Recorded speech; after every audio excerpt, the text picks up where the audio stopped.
What's up, YouTube? Drew here, and you're in my shop with this 1997 Toyota Crown Royal Saloon, but none of that matters. Yes, this is a JDM right-hand drive car, but it will apply to just about any older car that has a cooling system.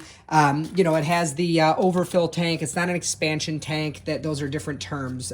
This coolant doesn't expand in high pressure into this tank. It's just allowed to overflow into it and then suck back into the radiator.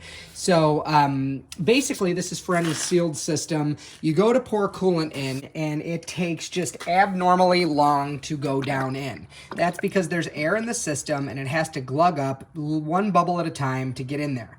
Well, if you take a tool like this was a pick, and the end of it's rounded, so it can't damage anything. Take the upper radiator hose clamp off and just wedge this guy in there.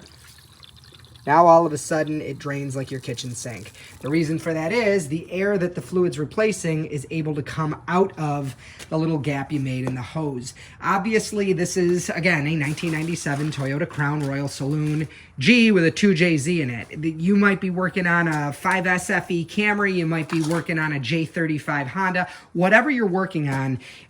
My point is just that find some place high up in the cooling system to do this to on a hose.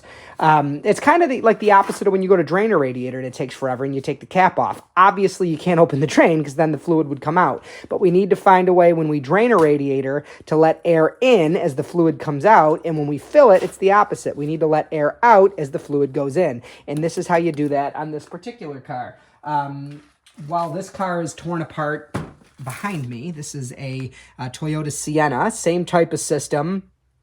Strangely, the radiator cap on this car is moved over onto the thermostat housing. So, on this particular car, I guess you would do it to this hose here, and this is technically above the radiator, and the radiator would, I don't know, I guess fill from the bottom. It might not work for the entire process, but at least it doesn't take you 20 minutes to put the coolant in. So I'm Drew with just a little quick tip here. If you like this little tip, go ahead and hit that thumbs up button and subscribe to this channel. It's all about showing you guys better, easier ways to do things, shortcuts that don't sacrifice quality, and you're going to see a lot of content about these crazy right-hand drive cars I just can't stop buying in Japan. So there's like 3 more of these on the ocean right now, and then a super cool Nissan we've never seen in person. So if any of that stuff's something you're into, again, subscribe and turn on notifications. And if you like this video at all, please just give it a like so the internet knows that and directs more people to it.